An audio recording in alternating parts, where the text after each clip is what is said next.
কিভাবে ইস্টবেঙ্গল দল পৌঁছাতে পারে ইন্ডিয়ান সুপার লিগের প্লে অফসে। দেখুন, ইস্টবেঙ্গল দল প্লে অফস খেলুক, এইটা আমি মন প্রাণ থেকে চাই যে ইস্টবেঙ্গল দল এইবার অন্তত প্লে অফসে পৌঁছাক। এবং এইবারে কিন্তু ইস্টবেঙ্গল দলের প্লেয়াররা অনেক পরিশ্রমও করেছে, এতে এক ফোঁটাও সন্দেহ নেই। যখন ইস্টবেঙ্গল কালিঙ্গা সুপার কাপ জিতেছিল এত আনন্দ পেয়েছিলাম এবং ভেবেছিলাম যে এইবার ইস্টবেঙ্গল দল অবশ্যই প্লে অফসে খুবই কমফোর্টেবলি কোয়ালিফাই করে যাবে। কিন্তু আইএসএলে সেই একই রকম দুরবস্থা হয়ে গেছে আবার ইস্টবেঙ্গল দলের। ইস্টবেঙ্গল ইন্ডিয়ান সুপার লিগে 3টে ম্যাচ ছাড়া জিততেই পারেনি। ইস্টবেঙ্গল দল কিভাবে তারা প্লে অফসে পৌঁছাতে পারে? ইস্টবেঙ্গল তাদের এই মুহূর্তে 15 ম্যাচে 15 পয়েন্ট এবং 22টা খেলা, এবং ইস্টবেঙ্গলের হাতে আছে আর মাত্র 7টা ম্যাচ। যদি প্লে অফসে ইস্টবেঙ্গলকে পৌঁছাতে হয় তাহলে ইস্টবেঙ্গল যদি 7টা ম্যাচ জেতে তাহলে চোখ বুঝিয়ে ইস্টবেঙ্গল দল কিন্তু প্লে অফসে পৌঁছে যাবে।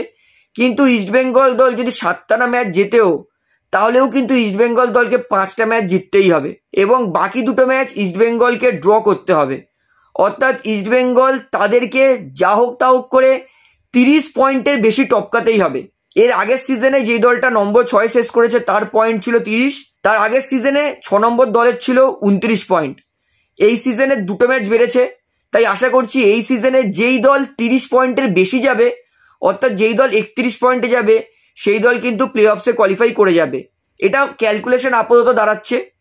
ইস্টবেঙ্গল দলকে তাদের আপকামিং 7টা ম্যাচের মধ্যে 5টাতে জিততেই হবে এবং 2টোতে ড্র করতে হবে।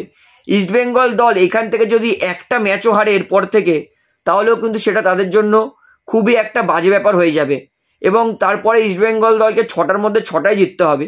তাই আমি এখনও বলবো ইস্টবেঙ্গল দলে কিন্তু প্লে অফসে পৌঁছানোর অনেক সম্ভাবনা আছে এবং আমি ভরসা করছি যে ইস্টবেঙ্গল দল প্লে অফসে পৌঁছাবে।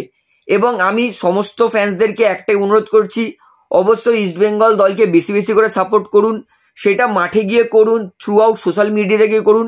এই মুহূর্তে খেলোয়াড়দের একটু সাপোর্ট দরকার, মোটিভেশন দরকার এবং এইটা কিন্তু আমরা ফ্যান্সরাই পারি।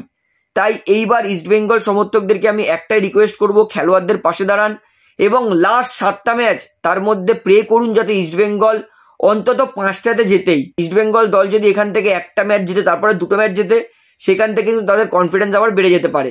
তাই ইস্টবেঙ্গল দলকে কিন্তু এইবার খুব ভালো খেলতেই হবে এবং নিজেদেরকে কিন্তু প্লে অফসে যাওয়ার জন্য বাঁচিয়ে রাখতে হবে। তো বন্ধুরা, আপনার কি মনে হয় ইস্টবেঙ্গল দল কি প্লে অফসে যেতে পারবে? সেটা আমাকে অবশ্যই কমেন্টে জানাবেন এবং খেলা সম্পর্কে আরও এরকম ভিডিও পাওয়ার জন্য অবশ্যই চ্যানেলটাকে ফলো করে রাখবেন। তাহলে বন্ধুরা, এই ভিডিওটি আমি এখানেই শেষ করছি। আশা করি ভিডিওটি আপনার ভালো লাগলো। তো ভিডিওটি ভালো লাগলে অবশ্যই লাইক করুন, কমেন্ট করুন, শেয়ার করুন এবং চ্যানেল যারা নতুন আছেন সবাইকে এক অনুরোধ করবো তারা অবশ্যই পাবলিক ভিউ কলকাতা এই চ্যানেলটিকে সাবস্ক্রাইব করে বেল আইকন প্রেস করে অল করে রাখবেন। ধন্যবাদ।